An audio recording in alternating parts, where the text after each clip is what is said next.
Hello, it's Stat134, Lecture 17. Last time in section 3.5 we did the Poisson random scatter. So for example, you could have radioactive decay of americium-241 in 10 seconds. So these green arrows are hits or arrivals. And the assumptions that go into the model is that one, no two particles arrive at the same time. So this allows you to divide up 10 seconds into small enough intervals, time intervals, such that at most one arrival occurs per interval. And second assumption is that you can write X as a sum of NIID Bernoulli P trials. So here, the fact that they are all identically distributed means that these arrivals are occurring at a constant rate throughout the 10 seconds, and as well, the fact that they're IID means that these arrivals are independent of one another. So we say that mu equals NP is the average number of arrivals in 10 seconds, or lambda equals mu over 10 is the arrival rate per second. And so let X be the number of arrivals in 10 seconds, and suppose that lambda is 4 arrivals per second, then mu would be lambda times 10, or 40. So in doing these type of problems, you're often given the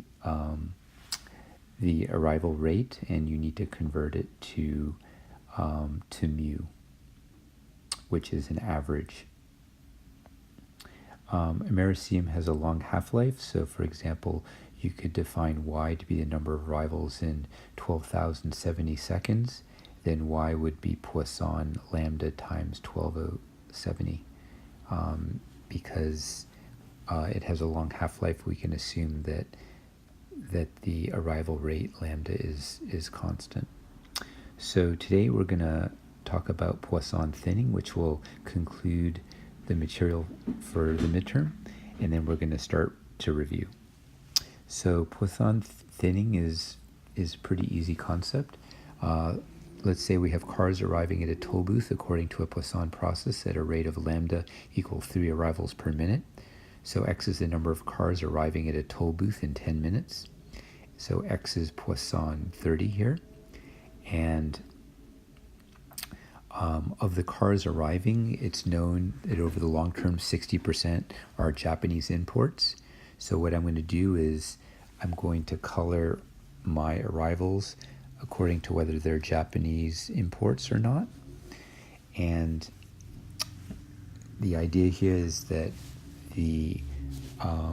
so now the Japanese import arrivals are itself a Poisson random scatter with a new lambda, which is 0.6 times the old lambda, and the non-Japanese imports are also a Poisson random scatter with lambda equal to 0.4 the old lambda. So that's the idea, and let's take a look at an example. So what's the probability that in a given 10-minute interval, 15 cars arrive at the booth and 10 are Japanese imports? So X is the number of cars in 10 minutes, Poisson 30.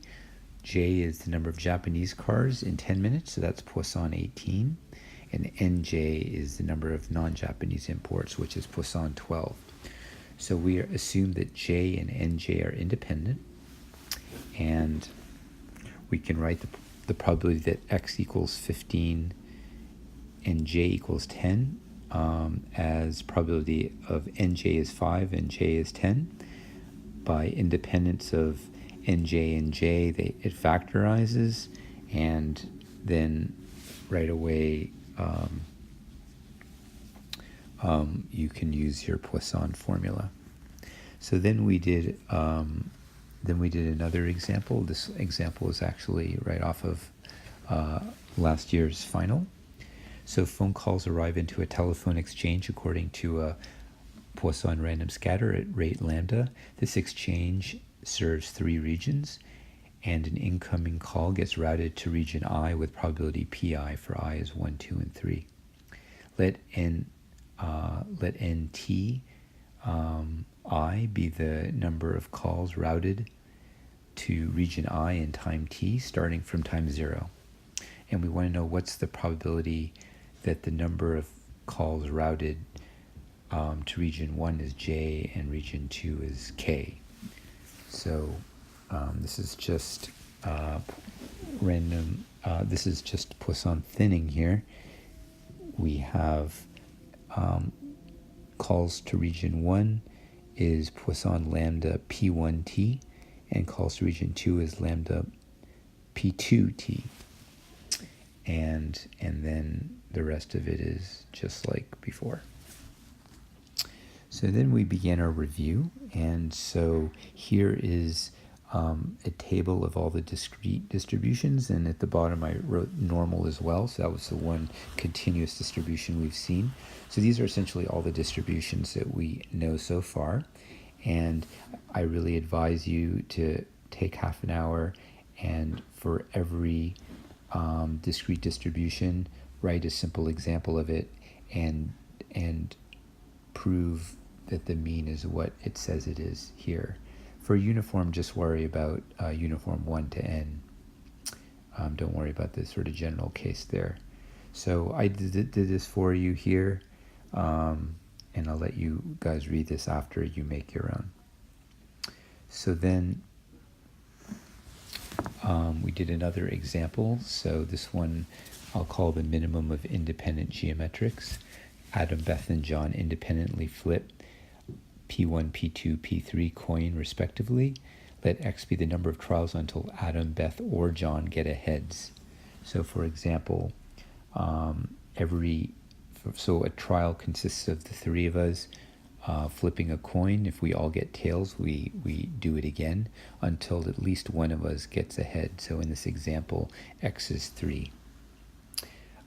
What's the distribution of X? What's the probability that Adam, Beth, or John get a head? So x1, x2, x3 they're all geometrics, and x is a geometric as well. X is a geometric, and we just need to figure out what p is. So p is the probability that a or b or j get a head, and that's 1 minus the probability that a, b, or j don't get a head, which is q1, q2, q3. So here x is the min of x1, x2, x3. So that's geometric 1 minus q1, q2, q3. Then we did another example here. Let x1 and x2 be independent random variables such that for I equals 1, 2, the distribution of xi is Poisson mu I. Let m be a fixed positive integer. Find the distribution of x1 given that x1 plus x2 is m.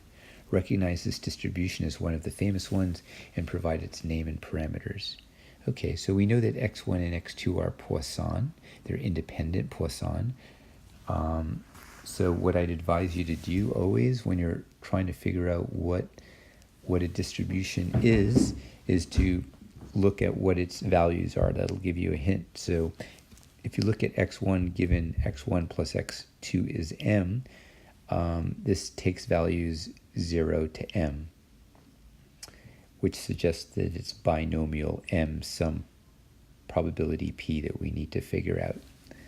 To figure out the probability p, I'm going to use Bayes' rule to see what the formula is for this probability distribution. So the probability that x1 is k given that x1 plus x2 is m by Bayes' rule is what I've shown here.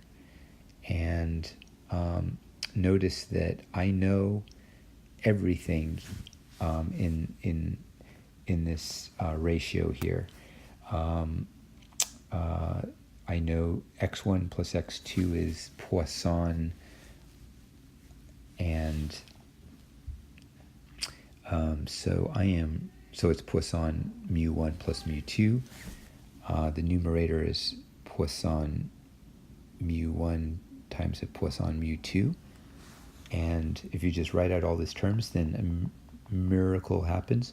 All the exponentials cancel out, and you just get m choose k, mu1 over mu1 plus mu2 to the power k, mu2 over mu1 plus mu2 to the power m minus k, which is exactly the binomial formula for p is mu1 over mu1 plus mu2. Hence, x1 given x1 plus x2 is m, is binomial m with p mu1 over mu1 plus mu2. So I hope that's start of a good review for you, and I'll see you on Wednesday.